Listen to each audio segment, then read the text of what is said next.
네, 중장기적으로 가치와 성장성을 보유한 중장기 가치주를 발굴하는 순서입니다. 오늘은 LS 홀딩스의 김선영 대표와 함께하도록 하겠습니다. 안녕하세요. 네, 반갑습니다. 네, 반갑습니다. 자, 최근 시장 지지부진한 좀 모습을 보여주고 있는데 그럼에도 불구하고 지난주에 살펴주신 가치주 좋은 흐름을 이어갖고 있습니다. 자, 네네. 오늘은 어떤 컨셉의 가치주를 좀 소개해 주실 건가요? 네. 네. 오늘은 지난주에 말씀드렸던 것처럼 이제 이번에 사실 일본이 수출 제한 품목이 세 가지 품목이죠. 그래서 제가 각 품목마다 하나씩 소개를 해드리겠다고 말씀드렸고, 지난주에 처음으로 이제 그 포도레지스트 관련 동진 샘킹을 추천드렸고요. 지난주에 정말 운이 좋게도 이제 1차 목표가 근처까지 올라갔다가 좀 어제 좀 쉬는 흐름이 났었는데 오늘 다시 급등하는 모습을 보여주면서, 사실 이게 가치주에 포함되어 있긴 하지만 네. 테마주성이 너무 강해가지고 맞아요. 예, 너무 이제 흐름이 이제 좀 변동성이 너무 커서 좀 네. 많이 어려우실 수도 있을 것 같은데요. 뭐 그거 너무 연연하지 마시고 그냥 길게 보시면 될 것 같습니다. 그래서 네. 오늘은 지난주 포토레지스트 했고 이어서 이제 그 에칭가스 관련 종목을 한번 준비해봤습니다. 네, 알겠습니다. 지난주에는 이제 포토레지스트 관련해서 동진 세미캠을 소개를 네, 해주셨었잖아요. 맞습니다. 이 종목이 가치주로서의 그 성장성도 있지만 또 테마를 좀 묶이는 바람에 단기적으로 급등한 면이 있는데 그런 면에서 좀 걱정은 안 하셔도 되고 가치주로서 충분히 역량이 있으니까 계속해서 관심을 가지셔도 좋을 것 같다라고 하셨고 네. 오늘 소개해 주실 기업은 그럼 어떤 기업입니까? 네, 오늘은 그 방금 설명드린 것처럼 이제 에칭가스 관련 기업인데요. 사실 네. 이제 정말 많은 기업이 있습니다. 정말 많은 기업이 있고 이제 이 테마라는 것이 살짝 곁다리 거친 느낌이 굉장히 많기 때문에 사실 이제 종목 하나를 고르기 너무 어려웠었는데 일단 하나를 준비했습니다. 오늘 제가 준비한 종목은요. ENF 테크놀로지라는 종목입니다. 코드 번호 102710번이고요. 본 기업에 대해서 설명을 좀 드리자면은 반도체 디스플레이 프로세스 케미칼 제조 및 그 판매 기업이라 보시면 될 것 같습니다. 일본 수출 규제 품목 중에 에칭가스 관련주인데요. 불화수소를 생산하고 있는 기업이고 네. 이제 보통 이제 우리가 에칭이라고 하면은 이제 직각이라고 하죠. 그러니까 제가 좀 알아보니까 반도체 디스플레이 공정 과정에서 이 형성된 방막을 선택적으로 얇게 하거나 아예 제거하는 것을 이제 에칭 기술이라고 하는데, 크게 두 가지 이제 그 용해구라는 방법, 습식이 하는 방법이 있고 건식, 이 두 가지 방법이 있는데요. 건식이 보통 이제 가스를 이용하는 방식입니다. 이거는 장점이 아주 정밀하고 이제 표면 자체가 상대적으로 비교적 깨끗하다라는 어떤 장점이 있어서 이제 좀 이제 뭔가 이제 더 이제 반도체 디스플레이가 더 이제 세밀화되는 이 시점에 아무래도 좀 더 깨끗하게 되는 이런 가스 쪽이 더 이제 각광을 받는 것 같고, 그래서 이걸 건드림으로써 영향을 받는 것이고요. 일본 의존도는 제가 살펴보니까 2010년도에 72.2% 정도 나왔고요. 지금 약 9년 만에 좀 줄여서 43.9%까지 줄였습니다. 최근에 어쨌든 이제 그래서 세 가지 품목 중에는 일본의 제재를 그나마 좀 덜 받는 업종이다라고 보시면 될 것 그렇습니까? 같고요. 네, 네. 그렇게 보시면 될 것 같고요. 일단 그 2분기 실적이 사실 제가 예상치로는 이제 사상 최대치를 전망을 하고 있습니다. 일단 1분기 실적을 좀 보시면요. 매출액 기준으로 18.05%가 증가했고요. 그리고 영업이익은 100.08%, 그리고 당기순이익은 84.91%가 증가했습니다. 이미 1분기 증가했고 2분기 자체도 사상 최대 실적이 나오지 않을까라고 생각을 하면서 여러분들 소개시켜드리고 있고요. 저희 컨트를 보시면서 이제 가치 분석부터 쭉 한번 출발해 보도록 하겠습니다. 네. 자, 가치 지표를 먼저 보실 텐데요. 가치 지표는 일반적으로 제가 이제 퍼와 이제 PBR을 기준으로 보시는데, 퍼는 8.33 그리고 PBR은 1.20 정도 나오고 있습니다. 그다음 바로 수익성 분석으로 넘어가도록 하겠습니다. 수익성 분석은 ROA 그리고 부채 비율인데요. ROE는 14.39, 제가 좋아하는 10 이상 수준이죠. 그리고 ROA는 12.43, 역시 10 이상 수준. 그리고 부채 비율은 제가 항상 이제 커트라인으로 되는 150인데 한참 못 미치는 48% 수준. 부채 비율도 거의 네. 삼성전자 수준. 뭐 이게 비교할 수 있는 대단은 아니지만 그래도 이제 네. 그 정도로 낮다라고 보시면 될 것 같고요. 그리고 이제 성장성 분석 넘어가 보도록 하겠습니다. 성장성 분석은 영업이익, 그 영업이익 항상 이제 제가 이 증가율 추세를 보라고 말씀드렸었는데, 파란색 바를 보시면 점점 크게 증가하는 모습을 보실 수 있습니다. 요거만 네. 확인하시면 될 것 같고요. 기술적 분석 차트를 한번 보겠습니다.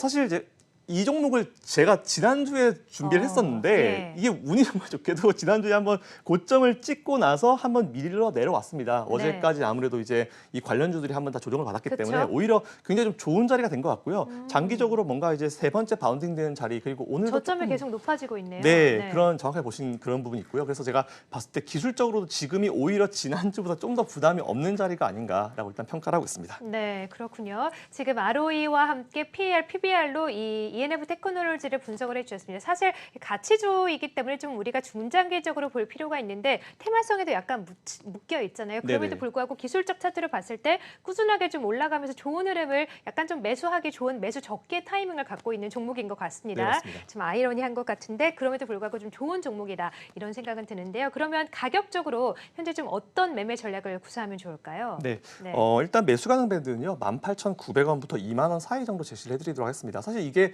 제시를 해드린다고 해서 오늘 이거보다 낮네? 이거보다 더 낮아졌네? 더 높아졌네? 해서 너무 급하게 따라오실 필요 없을 것 같고요. 그리고 추천 매수 비중은 10% 그리고 손절 라인은 17,800원이 강하게 이탈. 뭐 이유 없는 이유, 뭔지 모를 이유로 장대 멍 떨어지면 매도하시면 될 것 같고요. 네. 목표가는 1차 25,000원, 2차는 29,500원 제시되도록 하겠습니다. 네, 그렇습니다. ENF 테크놀로지 현재 28,000원 기록하고 있는데 한 18,900원에서 2만 원 정도에는 매수를 하시고 17,800원 정도를 이탈을 할 시에는 손절을 하는 게 좋겠다라고 말씀하셨습니다. 사실 최근에 이런 일본의 규제로 인해서 반사이익을 얻는 종목들 많이 좀 수혜를 받으면서 시장에서 이제 많이 좀 회자가 되고 있는데 이런 종목들은 아무래도 이런 이슈가 있어서 상승하는 것이기 때문에 좀 단기간에 접근해야 되나 아니면 좀 중장기적으로 봐야 되나 싶은데 좀 대표님께서는 어떻게 보십니까? 일단 저는 이제 가치주를 투자하는 입장에서 항상 네. 이제 우리가 겪는 느낌이 어떤 느낌이냐면은 이제 가치주는 정말 사실 솔직히 수급이 너무 안 들어오는 경향이 좀 있습니다. 근데 네. 테마주로 엮이면 이게 장점이 수급이 아, 수급이 들어와준다는 들어오겠군요. 장점이 있죠. 근데 네. 단점이 뭐냐면은 이제 나는 가치주로 투자했는데 단타하는 분들이 너무 많이 들어오면 주가가 변동성이 너무 크다. 그렇겠네요. 근데 사실 네. 가치주로 처음부터 들어오시는 분들은 네. 뭐 그 정도 이제 변동성 항상 이제 생각을 해두시는 부분이기 때문에 오히려 가치 투자하시는 분들은 어쨌든 수급이 들어올 수 있고 그리고 이 기업이 이런 거구나. 사실 과거에는 이 기업이 어떤 기업인지 몰랐던 사람들도 네. 이런 거와 매치가 그렇죠. 되면서 이제 똑같이 이제 각광을 받을 수 있고 오히려 기업을 좀 PR할 수 있는 그런 느낌이라고 보시면 될 것 같고요. 그래서 네. 같이 투자하시는 분들은 오히려 이제 이런 테마성으로 엮이면은 단기적으로는 솔직히 좀 이제 불편하신 마음도 들긴 하겠지만 중장기로 봤을 때는 한번 알리는 대외적으로 네. 한번 제대로 한번 알리는 그런 효과가 있기 때문에 저는 네. 단점보다는 장점이 조금 더 많을 거다라고 일단 좋게 평가를 하고 있습니다. 네, 그렇군요. 내가 좀 알고 있는, 나만 알고 있을 듯한 이런 가치주를 좀 널리 PR할 수 있는 그런 기회가 오히려 될 수도 있겠군요. 자, 그러면 최근에 이렇게 좀 많이 회자가 되는 일본의 반사익 수혜주들, 이 테마에 대해서는 어떤 의견을 갖고 계세요? 일단 저는 아무래도 이제 이번 건 같은 경우는 정치적으로 이제 이슈가 이제 해결이 돼야 되는 부분인 것 같고요. 네. 그래서 정치적으로 해결이 되게 되면은 아무래도 테마성으로는 끝날 겁니다. 그래서 단기적으로 들어왔던 물량들은 다 나갈 텐데 중요한 포인트는 여러분들이 지금 이 시간을 통해서 이런 기업이 있는데 실적이 1분기에도 그렇게 크게 성장했고 2분기 사상 최대로 실적으로 성장했구나. 그리고 이 기업이 앞으로도 성장 가능성이 있구나라고 여러분들이 아실 수 있는 부분인 것 같고요.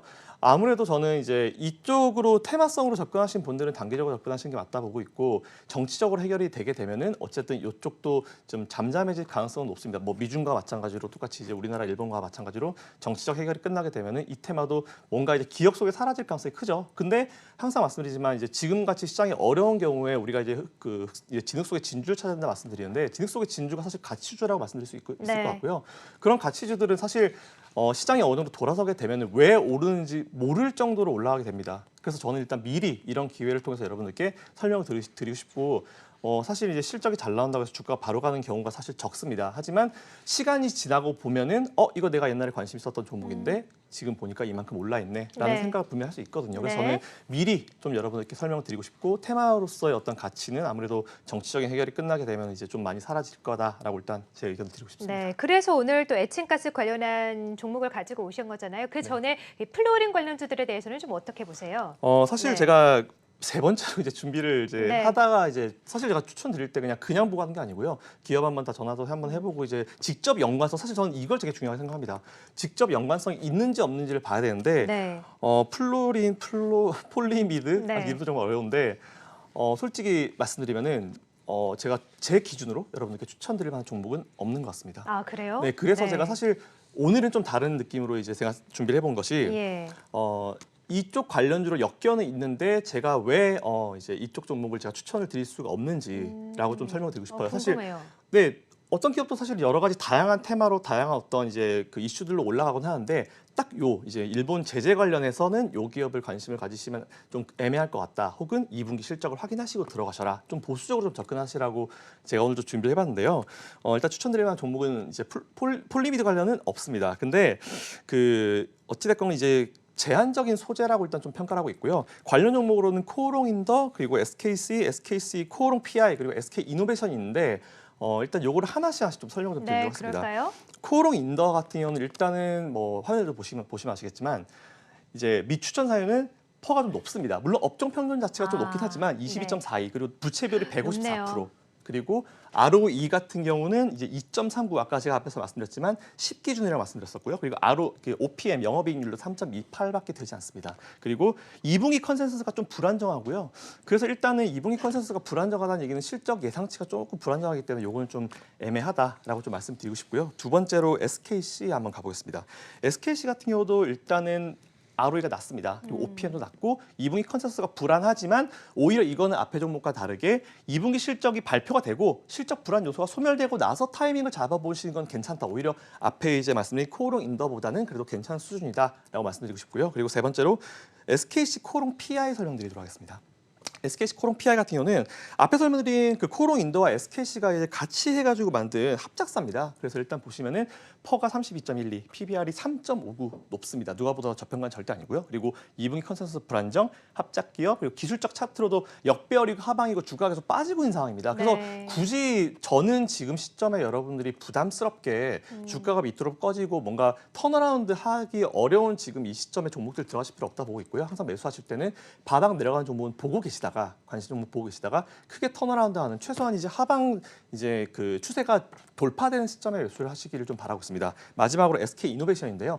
SK 이노베이션 같은 경우는 오늘 정제 마진 개선 이슈가 나오면서 주가가 좀 올라갔습니다. 그래서 오히려 좀 더 제일 이 종목들 중에 제일 괜찮은 느낌인데 단순히 이 일본 제재 관련으로만 봤을 때는 2분기 컨센서스 불안정, 기술적으로는 차트 역배열 하방, 그리고 2분기 실적 발표 이후에 한번 접근해 보시라는 말씀드릴 수 있을 것 같고요.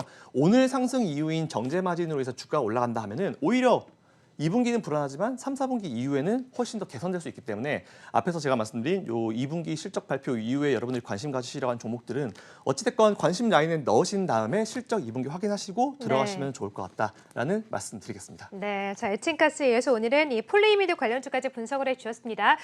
SKC 코오롱 인더, SKC 코오롱 PI, SK 이노베이션 등이 있는데 다른 종목들보다는 웬만하면 좀 SK 이노베이션이 그나마 좀 괜찮은 것 같고 2분기 실적이 발표된 이후에 접근을 하셔도 좋을 것 같다라고 이 폴리이미드 관련된 관련주까지 분석을 해주셨습니다. 자 오늘 가치주 탐방을 해봤고요. LNS 홀딩스의 김선영 대표와 함께했습니다. 말씀 고맙습니다. 감사합니다.